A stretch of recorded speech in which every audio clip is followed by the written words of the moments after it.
Hello Year 6, are you ready for Chapter 4 of Roald Dahl's The Witches, The Grand High Witch?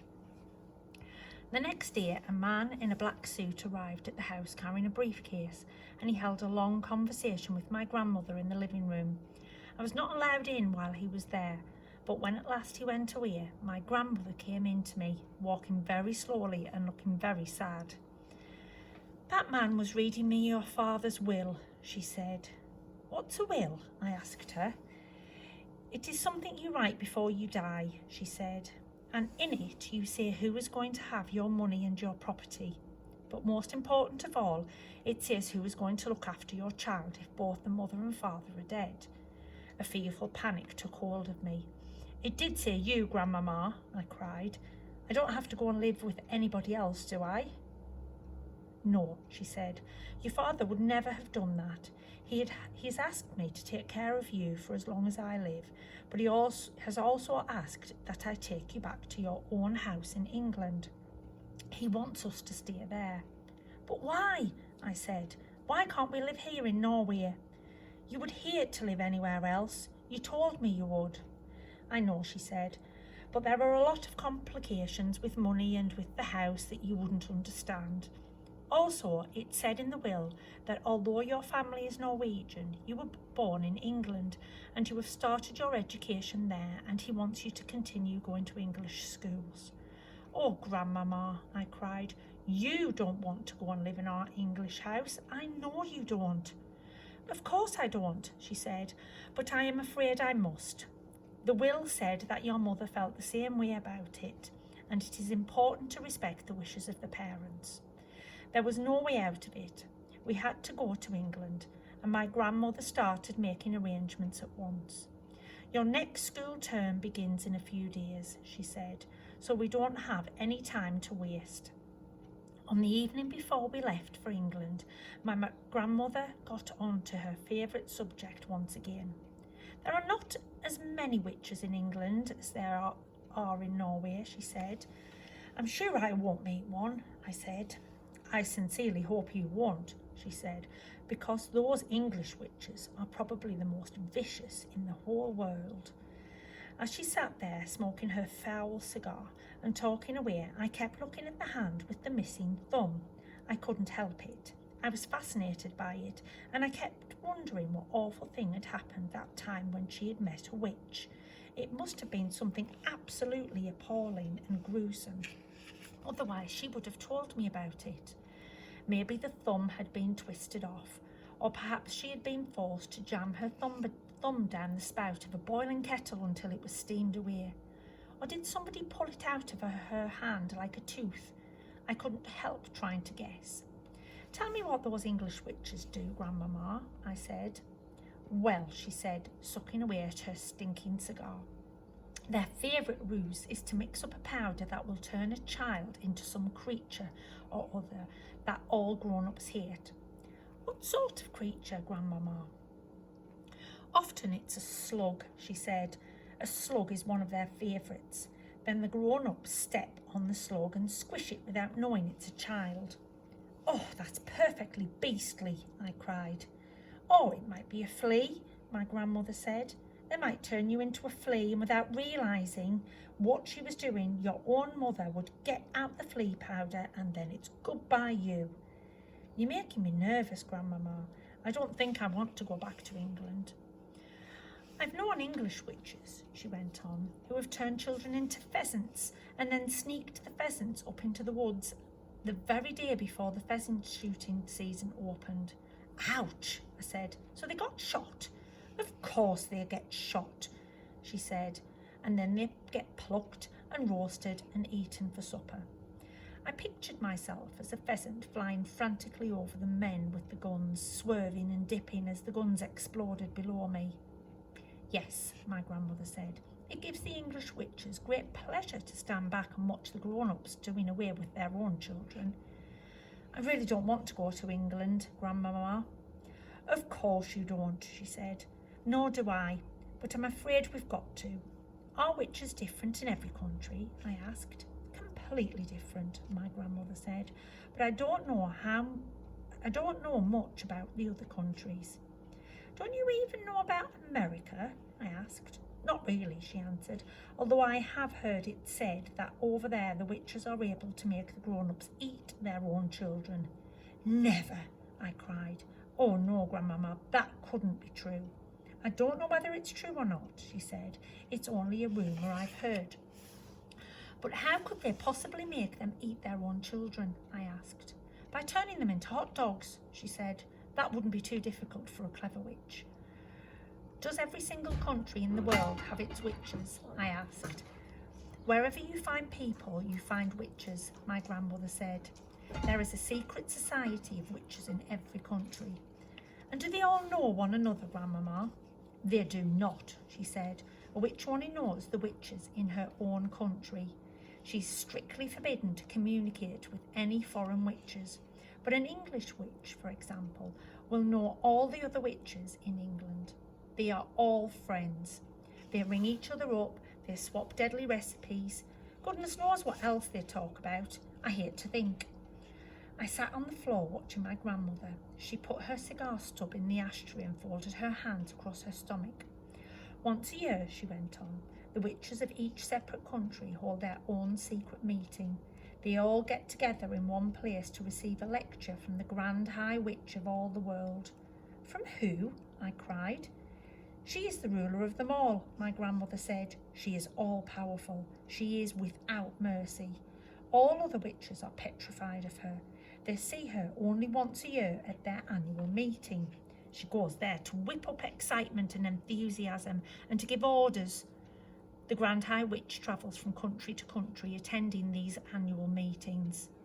Where do they have these meetings, Grandmama? There are all sorts of rumours, my grandmother answered. I have heard it said that they just book into a hotel like any other group of women who are holding a meeting. I have also heard it said that some very peculiar things go on in the hotels they stay in. It is rumoured that the beds are never slept in, that there are burn marks on the bedroom carpets, that toads are discovered in the bathtubs, and that down in the kitchen the cook once found a baby crocodile swimming in his saucepan of soup. My grandmother picked up her cigar and took another puff, inhaling the foul smoke deeply into her lungs. Where does the Grand High Witch live when she's at home? I asked. Nobody knows, my grandmother said. If we knew that, then she could be rooted out and destroyed. Witchophiles all over the world have spent their lives trying to discover the secret headquarters of the Grand High Witch. What is a witchophile, Grandmama? A person who studies witches and knows a lot about them, my grandmother said. Are you a witchophile, Grandmama? I'm a retired witchophile, she said. I'm too old to be active any longer. But when I was younger, I travelled all over the globe trying to track down the Grand High Witch. I never even came close to succeeding. Is she rich? I asked. She's rolling, my grandmother said, simply rolling in money. Rumour has it that there is a machine in her headquarters which is exactly like the machine the government uses to print the banknotes you and I use. After all, banknotes are only bits of paper with special designs and pictures on them. Anyone can make them who has the right machine and the right paper. My guess is that the Grand High Witch makes all the money she wants and she dishes it out to witches everywhere. What about foreign money? I asked. Those machines can make Chinese money if you want them to, my grandmother said. It's only a question of pressing the right button. But Grandmama, I said, if nobody has ever seen the Grand High Witch, how can you be so sure she exists? My grandmother gave me a long and very severe look. Nobody has ever seen the devil, she said, but we know he exists. The next morning we sailed for England and soon I was back in the old family house in Kent, but this time with only my grandmother to look after me. Then the Easter term began and every weekday I went to school and everything seemed to have come back to normal again. Now at the bottom of our garden there was an enormous conker tree and high up in its branches Timmy, my best friend, and I had started to build a magnificent tree house. We were able to work on it only at the weekends, but we were getting along fine. We had begun with the floor, which we built by laying wide planks between two quite far apart branches and nailing them down. Within a month we had finished the floor. Then we constructed a wooden railing around the floor and that left only the roof to be built. The roof was the difficult bit.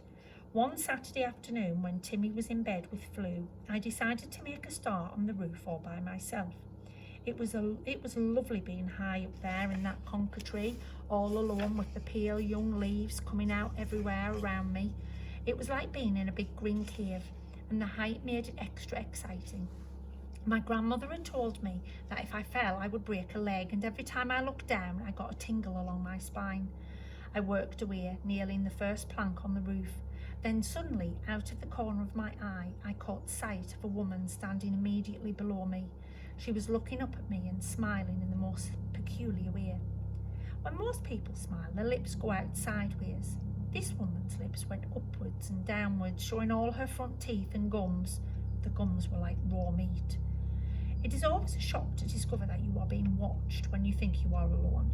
And what was this strange woman doing in our garden anyway? I noticed that she was wearing a small black hat, and she had black gloves on her hands, and the gloves came nearly up to her elbows. Gloves. She was wearing gloves. I froze all over. "I have a present for you," she said, still staring at me, still smiling, still showing her teeth and gums. I didn't answer. "Come down out of that tree, little boy," she said, "and I shall give you the most exciting present you've ever had." Her voice had a curious rasping quality. It made a sort of metallic sound, as though her throat was full of drawing pins. Without taking her eyes from my face, she very slowly put one of those gloved hands into her purse and drew out a small green snake. She held it up for me to see. "It's tame," she said. The snake began to coil itself around her forearm. It was brilliant green. "If you come down here, I shall give him to you," she said. "Oh, Grandmama," I thought, "come and help me." Then I panicked.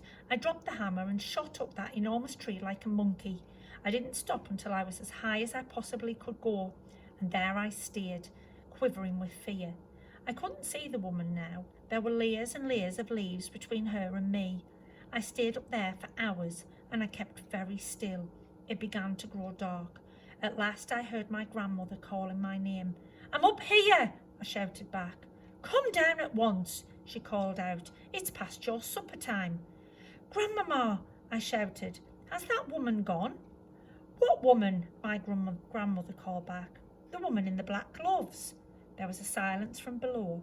It was the silence of somebody who was too stunned to speak. "Grandmama," I shouted again, "has she gone?" "Yes," my grandmother answered at last. "She's gone. I'm here, my darling. I'll look after you. You can come down now." I climbed down. I was trembling. My grandmother enfolded me in her arms. "I've seen a witch," I said. "Come inside," she said. "You'll be all right with me." She led me into the house and gave me a cup of hot cocoa with lots of sugar in it. "Tell me everything," she said. I told her. By the time I had finished, it was my grandmother who was trembling. Her face was ashy grey, and I saw her glance down at that hand of hers that didn't have a thumb. "You know what this means," she said. "It means that there is one of them in our district. From now on, I'm not letting you walk alone to school." "Do you think she could be after me specially?" I asked. "No," she said, "I doubt that. One child is as good as any other to those creatures." It is hardly surprising that after that I became a very witch-conscious little boy. If I had happened to be alone on the road and saw a woman approaching who was wearing gloves, I would quickly skip across to the other side. And as the weather remained pretty cold during the whole of that month, nearly everybody was wearing gloves. Curiously enough, though, I never saw the woman with the green snake again. That was my first witch, but it certainly wasn't my last.